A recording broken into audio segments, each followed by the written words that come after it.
बहुत पुरानी बात है। एक दौर अफ्तादा गांव में यूसुफ नामी नौजवान रहता था। यूसुफ निहायत गरीब मगर बेहद ईमानदार और मेहनती था। उसका ख्वाब था कि एक दिन वो अपने माँ बाप के लिए पक्का मकान बनाएगा, लेकिन गुर्बत उसकी राह में दीवार बनी हुई थी। यूसुफ रोजाना सुबह जंगल की तरफ जाता, लकड़ियां काटता और बाजार में बेच कर कुछ पैसे कमा लेता। एक दिन वो हस्बे मामूल जंगल की तरफ गया तो उसे एक अजीब आवाज सुनाई दी, जैसे कोई जानवर तकलीफ में हो। उसने आवाज का पीछा किया तो उसे एक जख्मी ऊंट नजर आया जो एक झाड़ी में फंसा हुआ था। ऊंट की हालत देखकर यूसुफ को बहुत रहम आया। उसने बड़ी मुश्किल से उसे झाड़ियों से निकाला, पानी पिलाया और मरहम पट्टी की। ऊंट इतना कमजोर हो चुका था कि खड़ा भी नहीं हो पा रहा था। यूसुफ ने कई दिन उसकी खिदमत की, यहां तक कि ऊंट चलने फिरने लगा। यूसुफ उसे अपने गांव ले आया। अब वो उसे रोजाना चारा देता, पानी पिलाता और ऊंट भी उससे मानुस हो गया। कुछ दिनों बाद यूसुफ ने महसूस किया कि ऊंट का पेट आम ऊंटों से कुछ ज्यादा सख्त और अभरा हुआ है।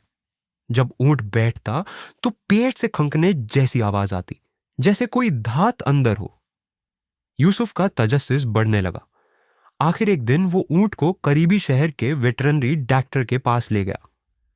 डॉक्टर ने ऊंट का मायना किया और फौरन कहा, यह मामूली बात नहीं है। ऊंट के पीठ में कोई भारी चीज है, ऑपरेशन करना पड़ेगा। यूसुफ हैरान हुआ मगर उसने इजाजत दे दी। जब ऑपरेशन किया गया तो सब लोग दंग रह गए। ऊंट के पीठ से चमकते हुए हीरे, सोने के सिक्के और कीमती जीवरात निकले। डॉक्टर हैरत से बोला, यह ऊंट खजाने से भरा हुआ है, तुम बहुत खुशकिस्मत हो। लेकिन यूसुफ की आंखों में सिर्फ हैरत नहीं, सवाल भी थे। यह खजाना ऊंट के पेट में आया कैसे? किसका है? क्या वो इसे रख सकता है? यूसुफ ने फैसला किया कि वह जाने बगैर यह खजाना नहीं रखेगा। उसने ऊंट के जिस्म पर मौजूद एक मोहर को देखा जिस पर कुछ अरबी हरूफ लिखे थे। उसने गांव के इमाम से मदद ली और पता चला कि यह किसी अरब ताजिर की मोहर है जो कई साल पहले काफिले समेत लापता हो गया था। यूसुफ ने उस शहर का सफर किया जहां से वो काफिला गुजरा था। कई दिन की तहकीक के बाद उसे उस ताजिर के बेटे का पता चला। वो भी अपने वालिद की तलाश में था।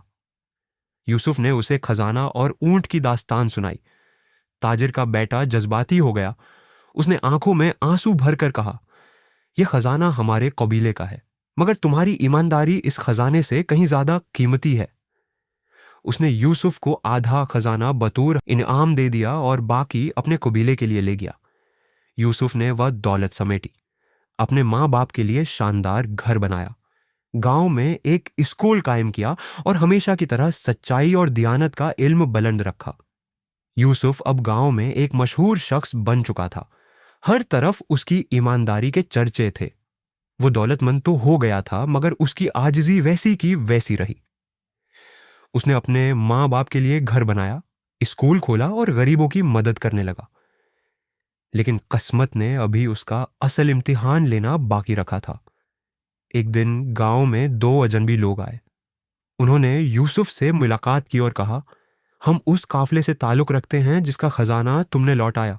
हमें यकीन है कि वो खजाना पूरा नहीं पहुंचा, कुछ हिस्सा तुमने छिपा लिया है। यूसुफ ये सुनकर चौंक गया।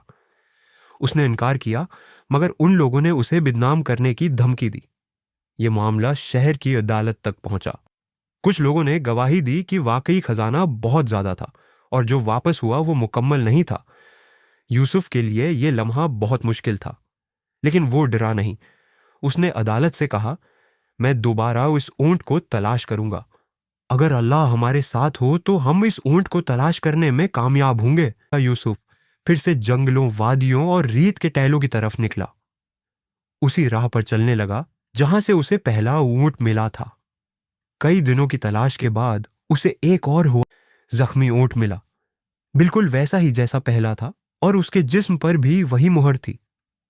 जब उस ऊंट का भी इलाज करके उसका पेट चेक किया गया तो अंदर से फिर वही चमकते हुए हीरे और सोना निकला। मालूम हुआ कि असल में काफिले के दो आंट थे मगर पहला सिर्फ एक ही मिला था।